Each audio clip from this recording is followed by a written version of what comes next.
Hello. Hi, everyone. Thank you for joining. I will allow maybe a couple of minutes or maybe one more minute just to let a couple of people, more people trickle in, and we'll go ahead and get started. We appreciate you all. Hope your weather wherever you are is treating you well. And I know I tried to go out and get some cardio yesterday in the smoke, and it was Mhm. was giving me some issues. So.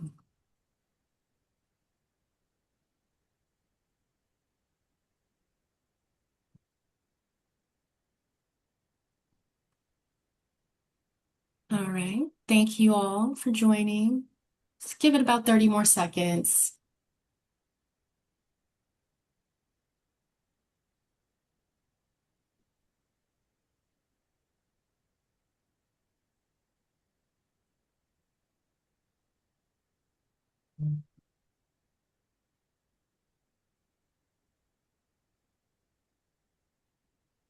All right. I see 101, so I'll go ahead and get started.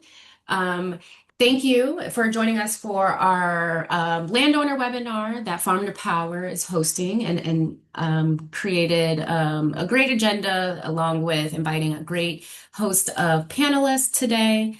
So I'll go ahead and advance the next slide. So, as always, we do our funding acknowledgement at the beginning of our Indiana R-STEP programs. And this program and this material is based upon work supported by the U.S. Department of Energy, Office of Critical Minerals and Energy Innovation through the R-STEP or Reliable Energy Siting through Technical Engagement Planning Program. RSTEP is administered with the support from the Partnership Intermediary Agreement with U.S. Department of Energy and Energy Works. And this slide is a list of all of our core team members. And so you see Farm to Power, who's hosting this event, and all of the other groups that are responsible for helping us deliver our programs and milestones for this Indiana RCEP grant. And at Purdue and with Purdue Extension, we are an equal opportunity organization which prohibits discrimination against any of those protected classes that you see here.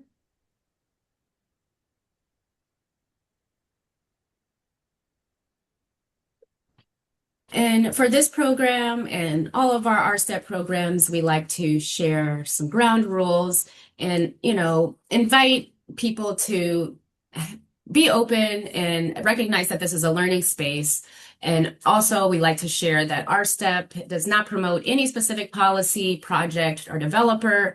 It's simply educational and informational for you and your community to decide what's best. And so keep in mind to respect speakers and other participants, refrain from any side conversations or side chat and Q&A that might result in some distraction of the program, and then no video or recording of the presentations or discussions. We are recording this and we'll send out the slides post the event and to take care of your needs during this hour that we're together.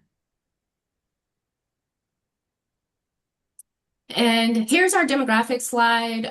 Indiana and RSTEP and Purdue Extension like to, or we have to report our who comes to our programs, and demographics is a part of that.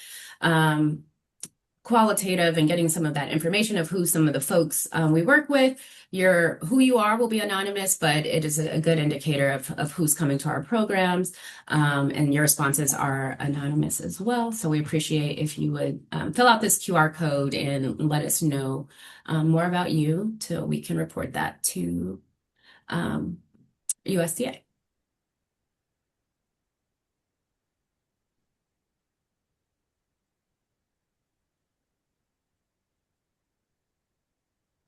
All right, and I will hand it over to Divina so she can introduce our panelists today. Wonderful. Thank you so much. The great introduction to the good stuff that our step is doing. And today, the theme here of our webinar is different farms, different challenges, stories of farmers navigating change. And we're joined today by Kerri Vaughn, who serves as the executive director of Indiana Forward, Steve Bowe, who is the Wisconsin state director with Farm to Power, Joe Heinrich, who is the executive director of Farm to Power, and Rebekah Pierce, who is the author of Agra Energy from upstate New York. So, with that, we're going to give a brief introduction to Farm to Power. Kaylee, you want to kick it to the next slide? So, what is Farm to Power? We are a nonprofit, 501c3, nonpartisan community of farmers, ranchers, and producers who are in support of and engaged with renewables. We are supporting rural Americans and their right to make choices that are best for their land and best for their community. And a lot of the farmers that we're going to hear from today, a lot of farmers in our network are problem solving, right? And what does that look like? Well, for generations, farmers have been forced to solve complex economic and operational challenges. And often the available solution was not necessarily innovation within the farm, it was an exodus. Between 1965 and 1966, the United States lost roughly 90,000 farms. And that decline reflects a dangerous pattern when farmers are restricted from flexibility, from tools and opportunities that are needed to adapt. They ultimately leave the system, and we need them there. So, since 1966, the U.S. has lost approximately 1.12 million farms.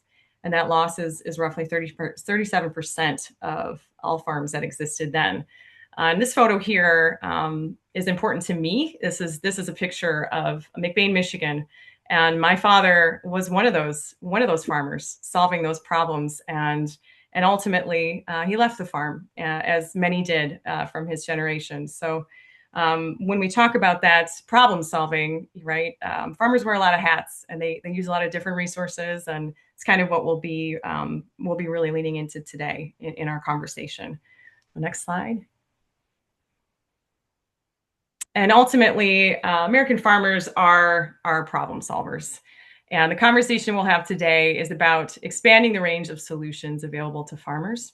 If we want farms to remain productive, locally owned, and connected to the future and future generations, farmers have to have the freedom to innovate, diversify, and to use the resources that they steward to solve the specific challenges facing their operations.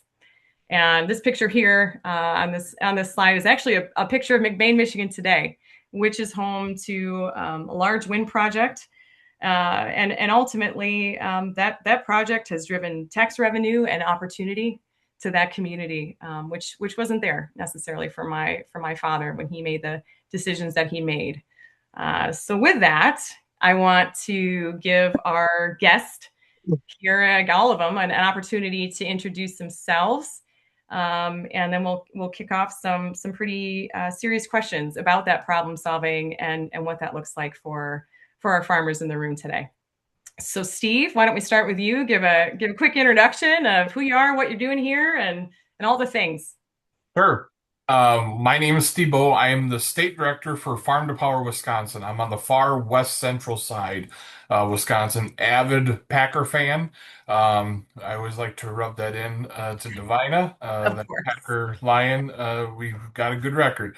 But a little bit about my background and growing up, and what makes our farm unique. The farm that I grew up on and that I'm still active on today is actually in the village limits of Taylor. And what I mean by that is the actual dairy farm that I grew up on. The milk house had city water. That's a very unique situation. And so my parents in the mid 90s could see where the dairy industry was going. It was beginning bigger, more efficient. And just with the proximity of our farm to the village, it just didn't seem that feasible. You know, when you are on a farm in the country and your cattle get out, they're just roaming in the fields. Well, when our cattle got out, they were eating Gladys's petunias. So growing up, we definitely had a lot of cookies and pies as peace offerings, and so it was just a very unique situation. But that also created some challenges. And obviously, I wanted to be a part of the farm, still am eager to be a part of the farm, but just based sheerly on the size of our farm, our family couldn't provide two incomes. And so my dad was one of those farmers that definitely pushed me to seek a career outside of production agriculture, out of farming, because he didn't believe that we could survive in our current size. And so I went off to UW River Falls, did a major in political science and agriculture education, worked in the political and in agricultural lobbying world for about 10 years, and then taught high school agriculture and was an FFA advisor. And so then just recently, about 2 years ago, started this new position as the executive director or the state director for Farm to Power Wisconsin.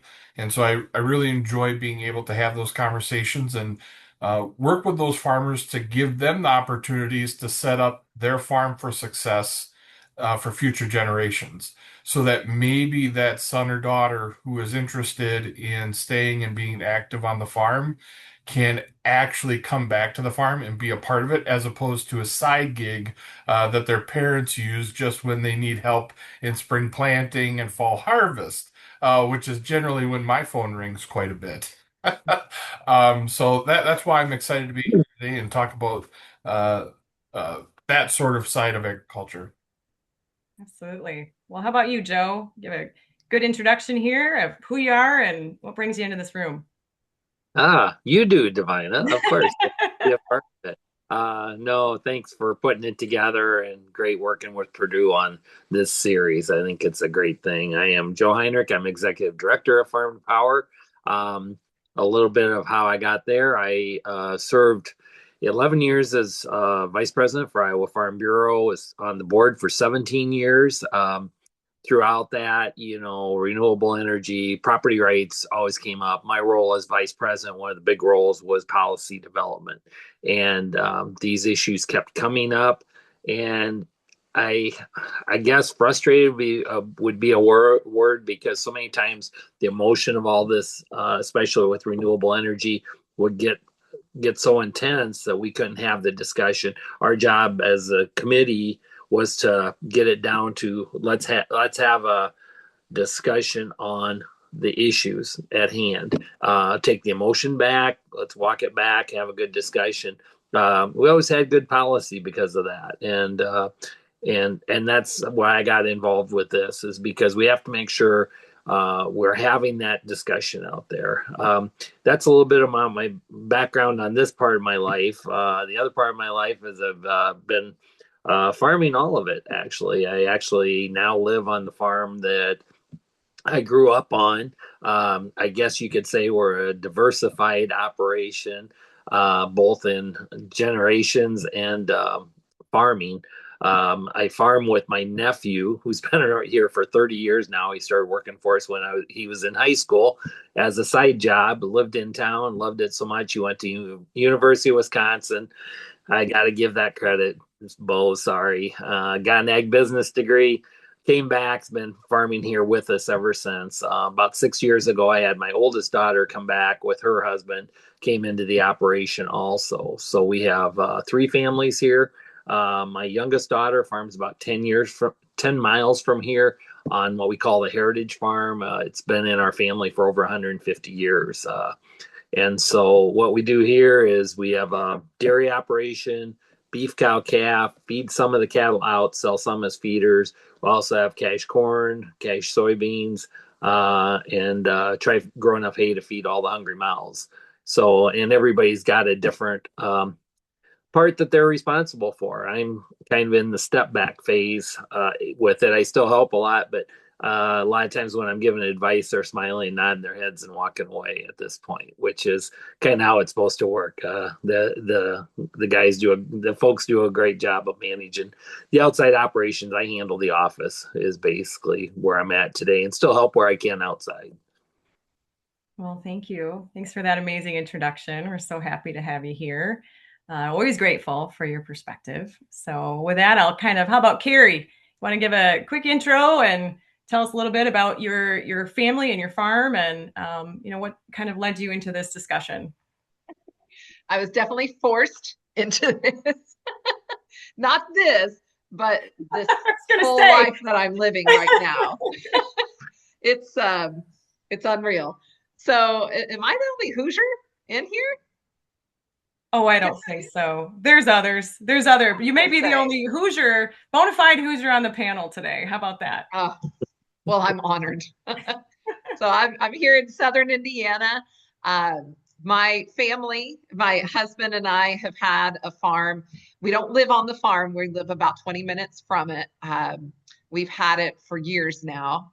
Beautiful piece of property. Oh, Miss Abby, I see you, Hoosier. So, so we've had it for years. You know, my kids will go up and run the dogs around, go fishing. You know, we do soybeans on the property. Um, it's been getting tighter and tighter, you know, over the past few years, and then the solar possibility was brought up to us, and I'm sure that we'll get into that story, you know, further on into this, but. Um, I had no idea the fight I had ahead of me when we agreed this is the best thing for our property, for our to be able to keep this farm in our family because I want my kids to be able to take their kids up there and their dogs and you know let them run and just really enjoy their time on there. I do not want a house or you know a bunch of housing you know developed on it. It's just no. So I became the face of the fight somehow.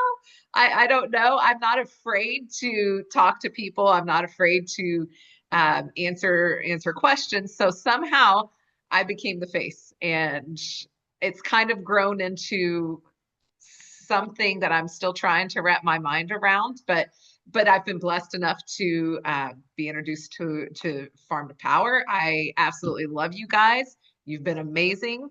Um, you know you've given me opportunities that I never dreamed of so here I am and hopefully somebody can learn something from my fight.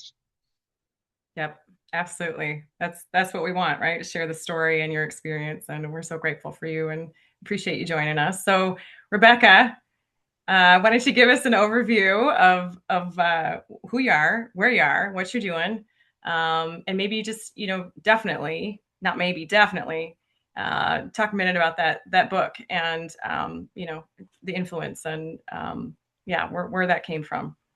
Awesome. Well, thank you for having me. And I'll give the preface to this is that Divina has probably done more marketing for my book than I think my entire marketing team at my publishing company did. So thank you for that.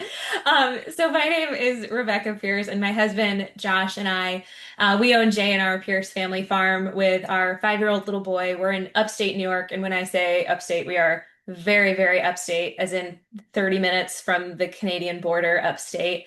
And it was funny that Kerri mentioned dogs, because that's kind of where our story started too. So when we bought our farm, neither my husband and I or I come from agricultural backgrounds. And so we bought 22 acres fresh out of college, just because we wanted enough space for our dog to run around and not be in the road all the time. We bought our property, we started raising chickens, we started a little hobby farm, and then very quickly realized that we wanted to do this full time.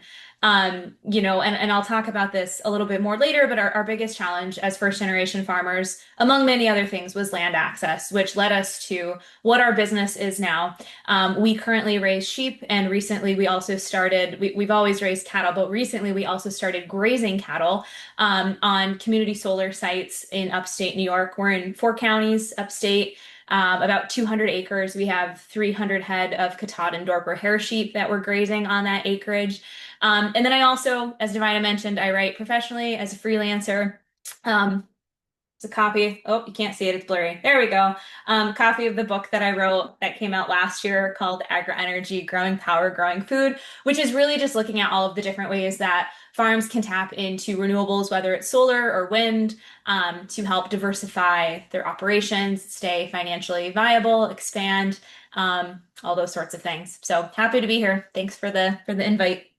Absolutely. Always grateful for your insight and your words, the book as well. So with that, I want to kind of get into the first question here, and we'll start with you, Steve.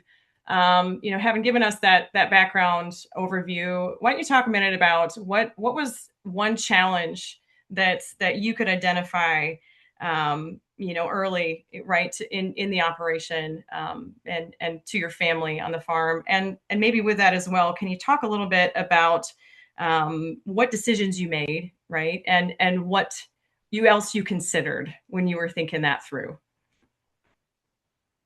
Oh, you're muted. Let me take you off. There we go. All right. Uh, Kind of going back to that first answer, I mentioned a little bit of the challenge, but it really was the decision, or at least I should say the conversation, because the decision was made for me, in regards to my parents basically saying, like, look, we're not big enough to support having you on the farm. And so it was more of a statement that was given to me of you have to find another opportunity to look at. And so, when you have that passion for agriculture, but yet not the capacity to still really be involved in the home farm and be in the transition. And part of it is that there's a pretty small age gap between myself. My parents were very young when they had me. And so, when I hit 20, they were still in their prime as 40-year-olds.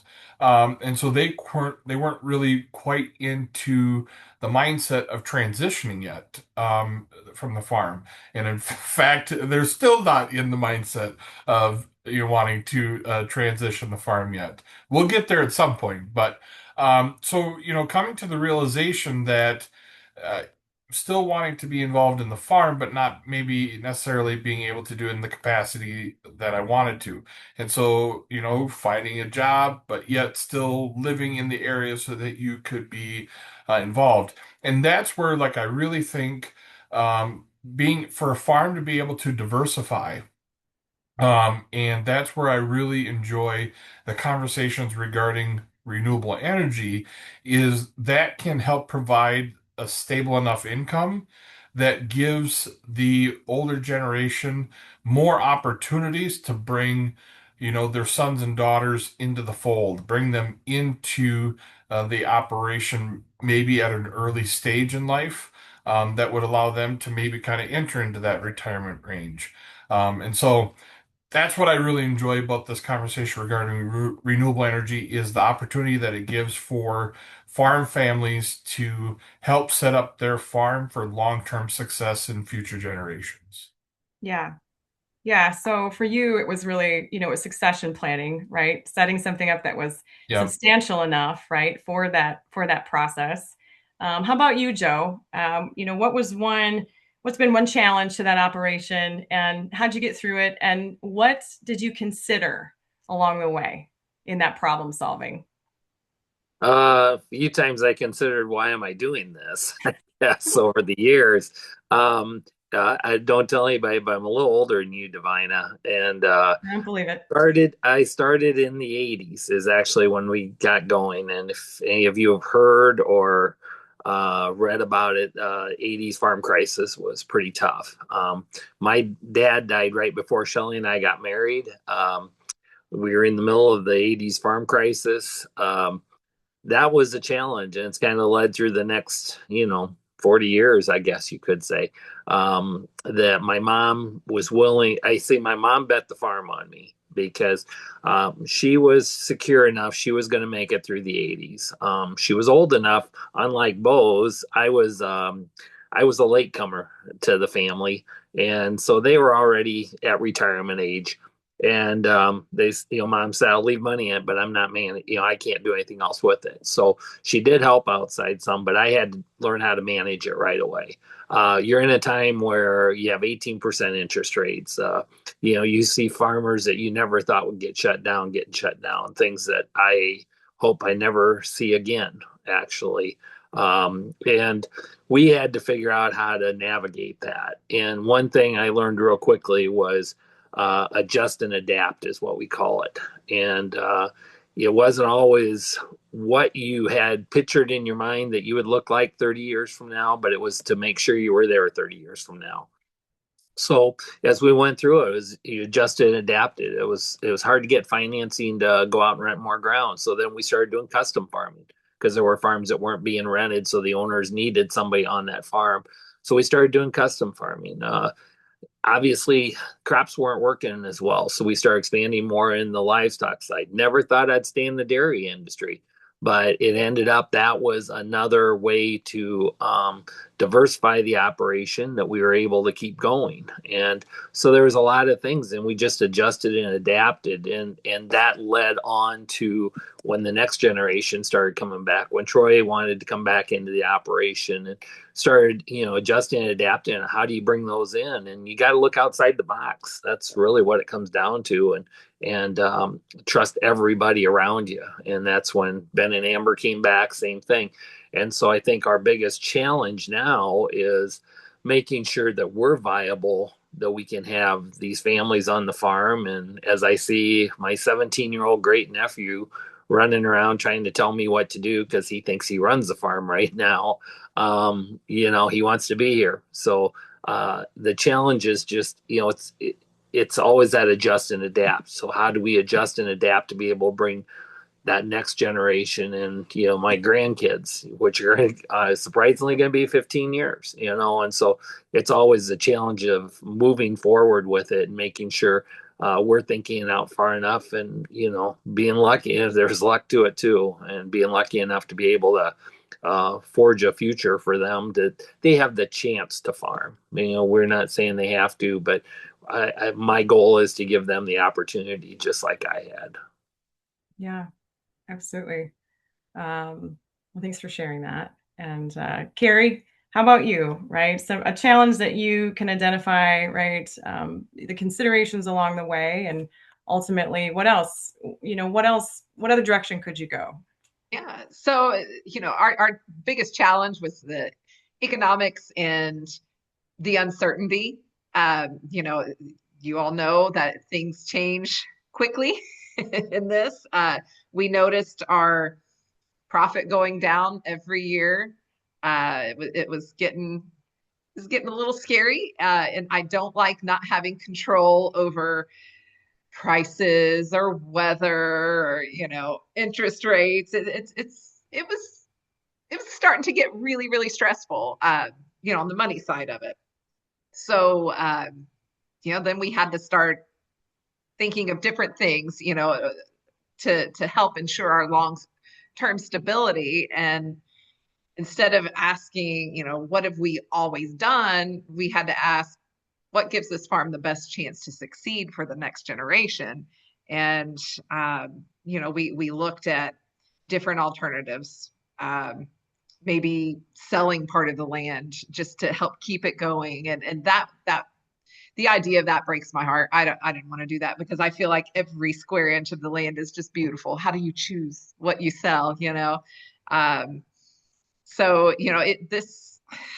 our decision to do renewable energy wasn't made quickly or emotionally. It was definitely a business decision, after looking at our long-term health, and it just made sense. Yeah, a lot of tough. What I'm hearing is a lot of tough dinner table conversations, right, Oh, with the family, awful. engaging and a lot of Yeah. considering. And yeah, Rebekah, how about you? Different story, different origin story, but still, you got those problems in your operation. And what would you say? What could you identify as some of those challenges? And what did you consider along the way? What did that conversation look like in that problem solving for you?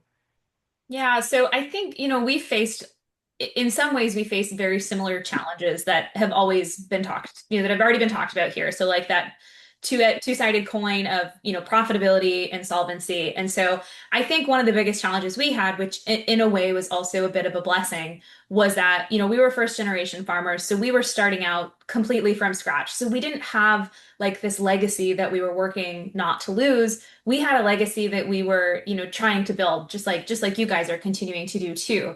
But with that, we also had this challenge of not only trying to develop these generational resources of land and operations, but also of knowledge, right? So we didn't have any of that. And so we were kind of trying to invent things from scratch and find a way to make our business work that didn't require us to work, 17 or 18-hour days. So we found ourselves as we were getting off the ground and starting to run, what was our hobby farm as an actual business. We found ourselves working 16-hour days, for years. And, for a long time that was fine. But then, kids come along and you're putting so much of your own personal finances into this business. At some point you wonder like, okay, is this feasible? And how do I make it so that it is feasible? Land is expensive. That's the understatement of the century. Things are competitive. And so for us, buying more acreage just really wasn't an option. It's not an option for a lot of beginning farmers today.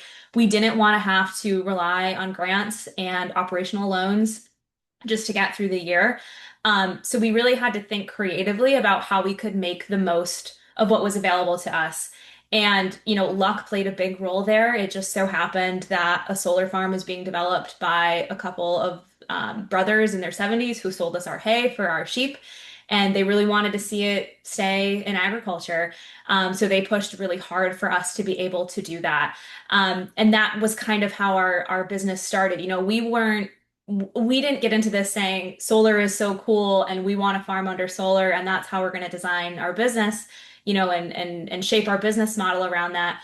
We got into it as how can we use solar as, a jumping off place to help us develop, the regenerative agriculture operation that we wanted to have that would support our goals, both our lofty ideological, 28-year-old person goals, and then also our long-term goals of being able to have something tangible we could pass on to our son. Yeah. Yeah. So across the board, right, what I'm hearing is everybody's got different challenges. We're using different resources to solve in different ways. But what I want to get into and what I've heard, from all of you guys is that stewardship element. You take this job very seriously. These are resources that you are overseeing, and there's a lot of pride in that, expectedly. So when we talk about stewardship, what is that? We'll start with you, Steve. What does that mean to you and your family? And how has it influenced the way that you manage the land and ultimately, how did it influence, right, some of that problem solving and how you came to a solution? Well, I think with us, for stewardship, we're very cognizant of where we're at. I mentioned in the very beginning how our dairy farm was in the village limits. And so when our house and our milk house had city water, that means that what we're putting on the land is also getting into the water table. We've always been cognizant of that. So for us, it's making sure that we, keep a safe distance away from the creek and from the river, which are on both sides of our land. That is where we do some rotational pasture grazing in and around the farm. For us, it's making sure that we try to do our neighbors right. And I know growing up as a kid, the one time where our neighbors were not so fan of us was the two times a year that we emptied out the manure pit. I didn't have a friend in sight during those couple days each spring and fall because I was the kid whose parents made the town stink. But other than that experience, we've always tried to do right, both environmentally and also just to be good friends and neighbors to those in our community. And so, when we look at our um, weed control and what we're doing as far as maintaining our crops. We're always keeping in mind our friends and neighbors so that we're doing right by them. Yeah. Well, thanks for sharing that story about that childhood experience as well. Never considered that. But Yep. Joe, similarly, right? Stewardship in some of this decision making and just some of the ways that you problem solve. What does that look like for you guys on the farm? I know you and I have talked about that quite a bit. Yep. And how did it kind of help you navigate some of those challenges on the farm, and how does it right today? How does it help you think about those things and the problems you face and the solutions that you're ultimately that you're led to?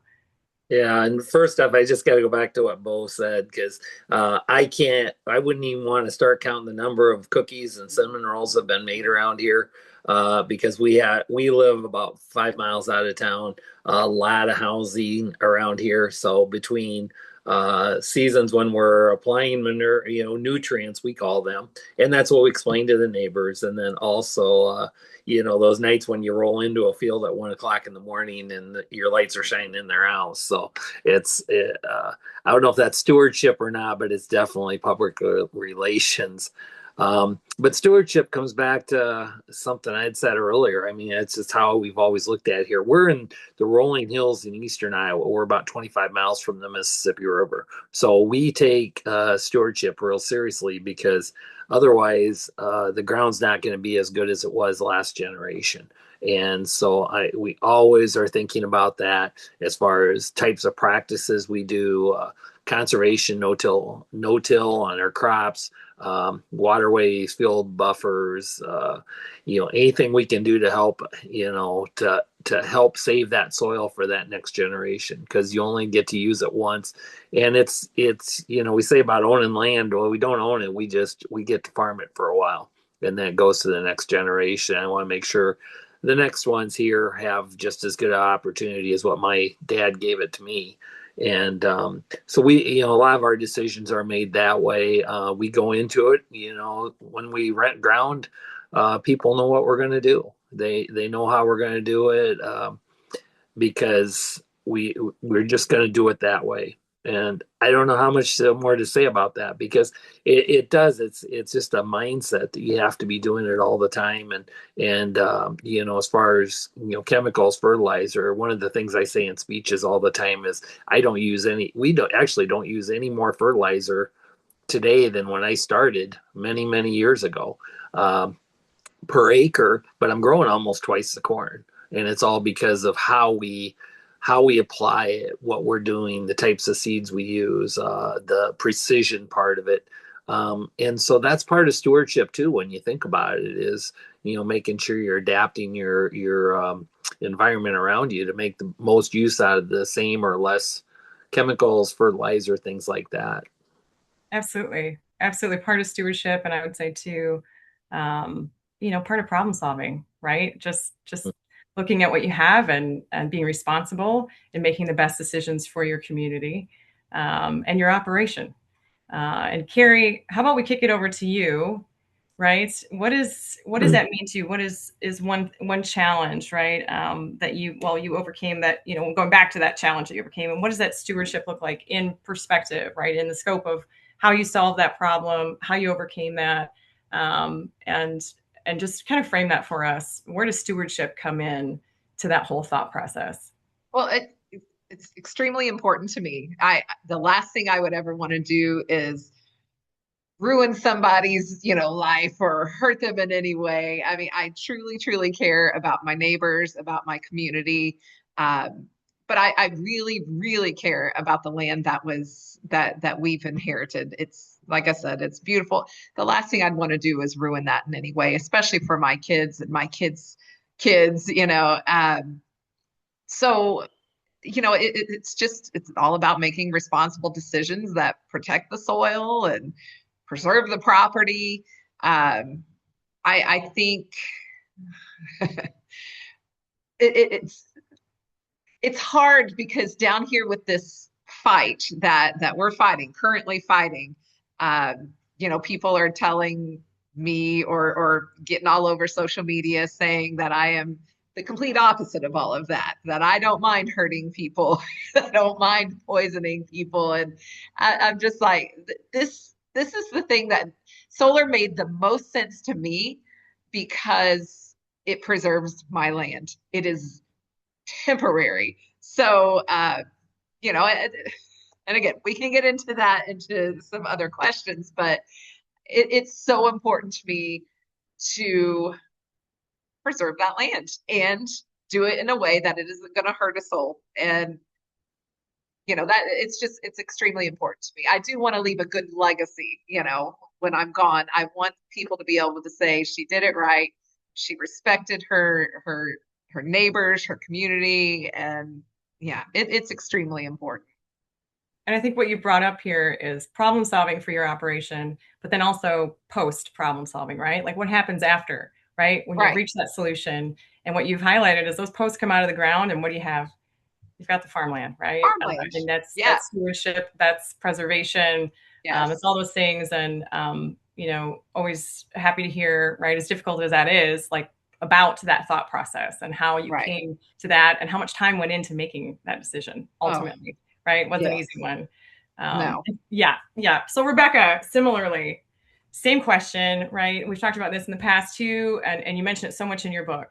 But that stewardship component, where does it come in to this equation for you, and how did it kind of influence some of those decisions? Where did it take you in that problem solving? What's kind of your perspective on that? Yeah, so I talk a lot about how I'm very much like a systems thinker. Like I like thinking about things in systems, like how do all of these different cogs in the machine kind of work together rather than how does input A result in output B, right? And so for me, stewardship means caring for that whole system and not just one piece of it. And that's really, what attracted us to this idea of regenerative ag in the most idealistic sense. And regenerative agriculture has gotten so much buzz lately. Like it's such a hot topic for everybody. And people think that it's really just how you're caring for the land. And that's a big part of it, right? So, you're making decisions that improve, the health of your animals and the soil, your healthy soil grows healthy forage, and your healthy forage supports healthy livestock, and a financially healthy farm is what allows us to keep investing in both. And I think that gets forgotten a lot. Regenerative agriculture and caring for the land is great, and it's what we all need to be doing, but we can't do it unless we have the financial means to do so. So, like full transparency, we got into solar grazing for the economics, a way to make our farm economically viable. But once we started doing it, we realized that we could also use it to support all of those other goals that we had for stewardship of the land. When we're managing our grazing on solar sites, we're thinking about pasture recovery and maintaining ground cover and reducing erosion, and how we can make sure our animals always have access to the best forage. And so we're not doing that just in the sense of how are we going to get through this season, but how can we make sure this site remains healthy and viable and even more productive 10 or 15 years from now. And our son, whether he decides to carry on the business or not, I think he wants to, but he's 5, so you know how 5-year-olds work. We want to leave him, not only land that's productive, but also a business that is productive. We don't want him to have to find ways to rebound or recover from decisions we've made. We want to leave him the best possible land and the best possible business that we can as well. So all of the decisions that we're making are coming back to those core elements there. Absolutely. Yeah. Well, we got another one here that I'm kind of hearing. I'm kind of hearing you and guys answer this already through some of this discussion. But Steve, Steve and Kerri, this one's for you guys. We'll start with you, Steve. Can you think of a time that your operation changed course because of a new opportunity, a new resource, new technology, new innovation? And how did that help you, right, through some of this decision making, through problem solving and troubleshooting on the farm in your operation and for your family? I'll let Kerri go, or if I could first. Sure. Sure, I can do that. Let's see. So you said, think of a time the operation changed course because of a new opportunity. I'll admit, I had no idea solar was an opportunity for us. They came to us, and I about laughed them out of my house. I was just like, whatever. That's no, we're not doing that. But then we got to thinking about it. And I'm like, well, maybe it's legit. Maybe it's not all of these horror stories that you hear or whatever. So, we really got to looking into it. I tried to find every reason on the internet not to do it. Of course, you can find anything you want on the internet, but I was trying to be realistic, and it became one heck of an opportunity for us. I was like, this makes sense. It it's not hurting anything. It's not hurting anyone. It's helping. Plus, it also, as far as an opportunity for my community, I was so excited about that because in a previous life, I was in politics for my small town, and we thrived on making lives better. And so here's this opportunity that I can make the lives of people in my community better by, providing uh, millions of dollars in local revenue. As far as that was so exciting to me, but mostly it was like, wow, we can actually keep this farm going. It can be here for my kids. That it blew me away. And I mean, I'll admit to people, I laughed like, this is just, that's the dumbest thing I ever heard, and I was an idiot. So I tried everything I could to talk myself out of it, but it just made sense. And I'm hopeful it goes through here because it has been one heck of a fight. But I'm so excited of what it can do for my family and hundreds of others here in the area. Yeah. So I hear you say that that's an opportunity. That's just technology, right? That's a great Yeah, example. I mean, it's clear. It's very clear. This yeah, infrastructure here, this innovation is here, and you're simply leveraging that opportunity that fell in front yeah. of you that maybe we laughed about a little bit, but there it was, right? And it was a clear decision for you, right? It was problem solving with that technology. So Steve, it's time. I'm up to Similarly, bat. I got right. one. Right. Um, And I think it's important, right, that we look at like what does that package look like, right? That technology, that innovation, that pivot can come in so many different forms. So why don't you share with us, one time that you can think of that, you had that infrastructure and that innovation, right, changed the course for you a little bit. well, for us, it was in the process of when we sold the cows. So we got rid of the milking cows when I was a senior in high school, so the fall of 2001. But they had made that decision in the late 90s, like 99, early 2000s. But they had to figure out how were they going to afford to stay on the farm? What were they going to do instead of milking cows? And what they were able to do, one of the resources that we didn't necessarily understand at the time, but we later found out was my mom's a nurse practitioner. And so she worked at the hospital. And one of the things that kept our farm afloat was transitioning from milking cows to selling beef.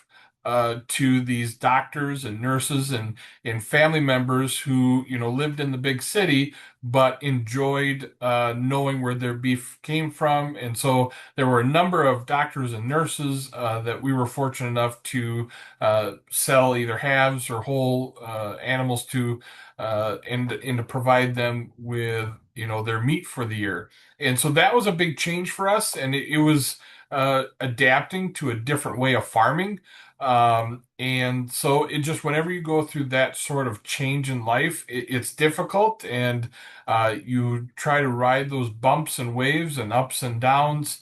And so for us, it was a big lifestyle change, going from milking cows to now raising steers and putting them on pasture, and working with direct marketing, with, the hospitals that my mom was a nurse practitioner at. Yeah. So you take advantage of what's in front of you when you Yeah. pivot, right, to keep things moving and And it um, worked. I mean, it was sustainable to help, because obviously we knew that, running about 500 acres of corn and soybean wasn't necessarily going to be the end all be all of, financial income. And so being able to market that beef to doctors and nurses really helped sustain the farm. well, I got another one. This Joe and Rebekah. This one's for you guys. Um, we'll start with you, Joe.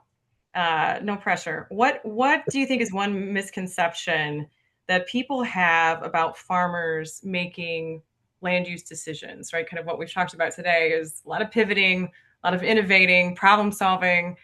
So what do you think is one thing that you can identify where people just don't seem to understand or they misunderstand what these decisions look like? Yeah, I think I think the best way to say it is misconception, because we talk about, oh, we're taking farmland away.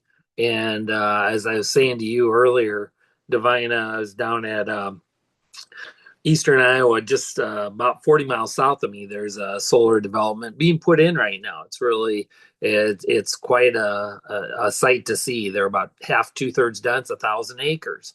And the discussion down there was you're taking this prime farmland and putting renewable energy on it. You're putting these panels on it. That's so, it's so terrible. You're hearing from people. And so they're trying to control that where those farmers made that decision. This was a good thing for their area. And I just looked it up. I was driving through a little town. It's not a little town. It's, if you ever heard of the Quad Cities, Rock Island, Moline, Davenport, Bettendorf, Iowa, that's just south of me. Bettendorf, Iowa is about 41,000 people. And I was driving through there one day and just thinking of all the land that's been taken in housing. And I looked it up and they have 5,000 more acres ready that they've identified for more development in a town of 41,000. And that's those farmers' decisions to do that. But since it's houses, you might not get the backlash. And so I think it has to be something that's that, farmers have to make the decision that's right for them. We've got up here, we've got tons of houses around us, and it wasn't my choice to have them there. Thank God we got good neighbors. In general, we get along with them all. But the thing is, wouldn't have been my choice. There was a lot of that ground that we were farming that the price was right and they decided to sell it. Well, they own it. That's their choice. It's their choice to put the houses up. And it really does you've got to be careful if you're pushing one side of it to not push the other side. And I think that's a big misconception is, we're all for property rights unless we don't like what you're going to do with your property. And it's a huge misconception. It's a huge thing that I think we have to continuously identify and talk about. Absolutely. Absolutely. All right, Rebekah, this one's for you. What do you think? What's one misconception that people have? And I know, again, you mentioned it in your book. You really elaborate on that. But what can you share with us today? One misconception that you think people have around farmers who make these decisions, right? Well, I think Joe hit on a big one, which is that of private property rights. So I won't really say anything more about that because he did, he hit the nail on the head there. But I think another one is that, when farmers are making these land use decisions, that they're doing so carelessly, or that somebody else is, pulling the strings and making these decisions for them. And that's true of renewables, that's true of installing irrigation, that's true of, enrolling land in a CRP, like whatever it is. I think people often assume that there's this simple motivation behind it, and that motivation is always and solely money. But the reality, is that it's not, and that the decisions are not simple. This is a very personal decision.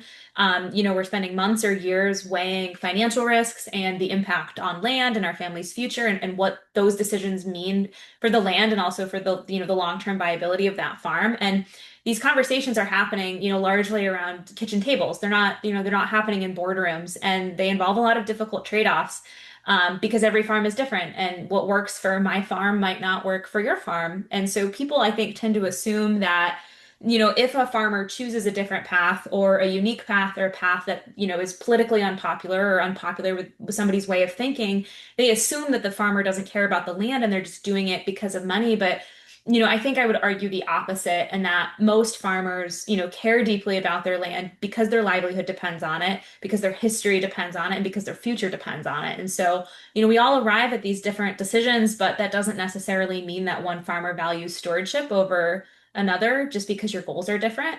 It just means that we're all working with different resources and different constraints and different goals. And at the end of the day, farmers have always adapted, and every generation has had to make difficult decisions, some, more difficult than others, based on the opportunities and challenges that they're presented with. But ultimately, like, the common thread that's holding all of those decisions and all of those farms together is that we all want to care for the land, we all want to support our families, and we want to leave the farm in a better position. And I think that's something that people just don't always see when they're looking at this, in a town planning board meeting or on Facebook or whatever it might be. Yeah, those are great points. Appreciate the perspective. We're going to do a fast round here because we're getting near time. So in closing, guys, what do you think? Question for everybody. We'll start with you, Steve. What do you think farmers? Do you think farmers are making different decisions today than previous generations, or are they simply solving the same kinds of problems with different opportunities?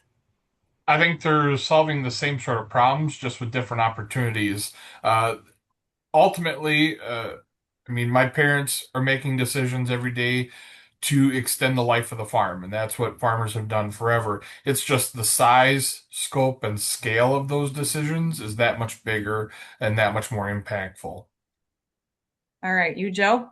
Yeah, that hits it right on the head because, the challenge is a lot of it's the same as far as, keeping that land in condition, passing it, having the opportunity to pass it down, being profitable on it. And the challenges are a lot the same as how you do it. It's just you look at it differently. Real quick story on that Heritage Farm. First year we ran that 30 years ago. I pulled onto that farm thinking, wow, this is really cool. My grandfather used to go across and do the same, go across this ground.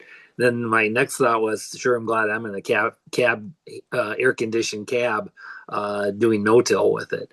And, he had the same challenges, but we approach it differently because of where we're at with the modernization and technologies that we're able to do. Absolutely. It's a great example. All right, Kerri, what are your thoughts? They're I solving mean, different problems or different things, different solutions. it's different. We have different tools now, but I think it's all the same stuff. I guarantee my grandparents had to make the same kind of decisions that we're doing today. It's just we have different tools. And when I was blessed enough to be able to go out to Washington D.C., I had to hit the Smithsonian, and there's even a whole thing in there. It basically saying farmers are still doing the same things. We just have different tools, and we have to do it. And I just sat there and looked at that forever. Made my son take a picture next to that. It was just so refreshing. But yeah, I think it's the same stuff, just different tools. Absolutely. Absolutely. I'd love to see the picture as well. So It's good. all right, Rebekah, what are your closing thoughts there on that note? Yeah, I mean, to avoid being repetitive, I agree. I think it's the same problems, but a different toolbox and a much larger toolbox. And I think a toolbox that is more rapidly evolving, right? Like we are innovating, new solutions and new technologies faster than ever before. And in a way, I think that presents challenges because people see these things and it's scary and everybody's afraid of change. And, we would love to farm like we did 100 years ago, maybe sometimes, but maybe Joe, not always, right? But we have to work with what we have right now, not what we had in the past. And so I think, as we see an acceleration of more technologies coming on the scene that we can adopt and that we can use as those tools, that's great. And there's also this huge opportunity to find information. I think, it's easier than ever for us to access the information we need about how to be stewards of the land and how to make these decisions for our farms. We just have to make sure, as we're doing that, we're taking advantage of those tools in a way that allows us to adapt to those challenges and solve those challenges, which really has been, that's nothing new since the beginning of time. Absolutely. Absolutely. Well, I'm so grateful for your perspective today. Always so thankful for your insight. And as we wrap this up, I'm going to kick it over to Kayla here in just a minute to close it out. But just I'm, again, Divina Bryan, Indiana Michigan State Director with Farm to Power. And we've been joined today by Steve Bowe, Wisconsin State Director with Farm to Power, Joe Heinrich, of course, our Executive Director with Farm to Power, Kerri Vaughn, who's leading the good fight here in Indiana, and Rebekah Pierce. And we're so grateful for your insight and what you've shared today. And with that, I'll toss it over to Kayla. Okay, let me unmute myself. Thank you all. That was a great discussion and, a diverse from those that have been around for a while and a new generation farm. And so, yeah, that was really cool to hear how similar problems, but, different and innovative ways to tackle those solutions. So thank you all. And to close us out, I'm just going to share with folks how to continuously be involved with RSTEP and to attend programs that are as beneficial as one like these. So we assist communities with the data, tools, and all of those educational resources to support informed utility scale renewable energy planning. And so we do have our RSTEP website with our hub of resources that we've either published as our core team or things that, are relevant that we want to share sources and information for folks to reach out and look on specific things. And then we host peer-to-peer networking opportunities. We've got in-person workshops, bus tours, online things like webinars. We'll have some more fact sheets coming online near the end of the year, property value studies coming online near the end of the year. And also we've got some renewable restrictions publications out on our hub as well. So if you're interested in that, and then any community meetings or presentations, we also will share those in the community. And here is that website I mentioned with all of our resources. And we share updates monthly in our community development newsletter. If you are registered for this program, you'll likely be signed up for our email list, so you can stay up to date with upcoming programs. And then here are the Indiana RSTEP team emails and community and contact information if you're interested in seeking some additional information. And our final slide is that your feedback is important to help us better deliver programs to you all and those that are interested throughout the state. And yeah, we appreciate you for joining us. All of the speakers, thank you. And yes, if you could fill that out, it will help us with our impact reporting and to keep these programs relevant. So. And with that, that is all that I had. I will let you all go and enjoy the rest of your day. And yeah, have a great week.